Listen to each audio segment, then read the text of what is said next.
સુરતના લિંબાયત વિસ્તારના ગોવિંદનગરમાં ભંગારના ગોડાઉનમાં આગ લાગવાની ઘટના સામે આવી।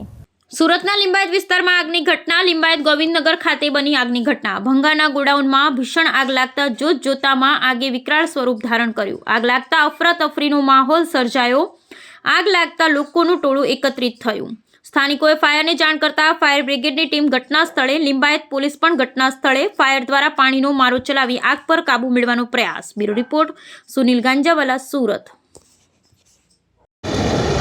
સર, આપનું નામ ને કઈ જગ્યાએ શું બનાવ બન્યો? મારું નામ Kesari Pirsada, Govindnagar industrial society, general secretary, વિભાગ 2।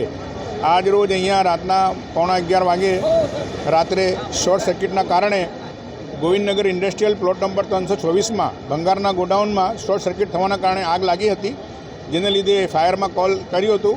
જે વિધિન 7 થી 8 મિનિટમાં ફાયર ગાડી 4 સબસ્ટેશનથી ગાડીઓ આવી હતી। 10 ગાડીઓ હતી જે બહુ વિકરાળ સ્વરૂપમાં આગ લાગી ચૂકી હતી।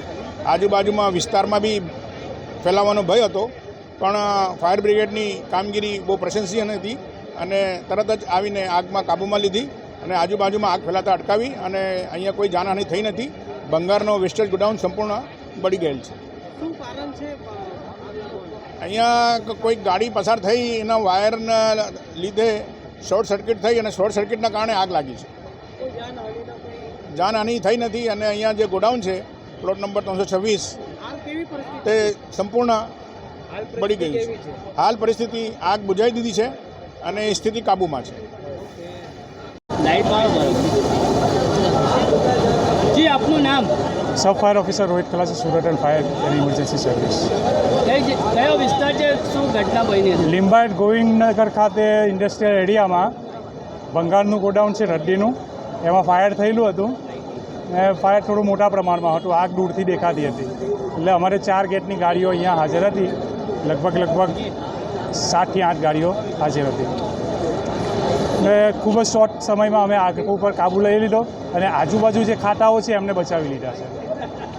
ગોડાઉન સંપૂર્ણ નાશ થઈ ગયું છે, પણ આજુબાજુના ખાતાઓ અમે બસ સહી સલામત બચાવી લીધા છે। આગ લાગવાનું કઈ કારણ છે? કારણ હજુ જાણવા મળ્યું નથી। આનું ગોડાઉન હતું? એ રદ્દીનું ગોડાઉન છે, છૂટું છવાયું કાગળ અને કાપડ હોય ને એનો। કોઈ જાનહાનિ થયેલી છે? ના, કોઈ જાનહાનિ નથી।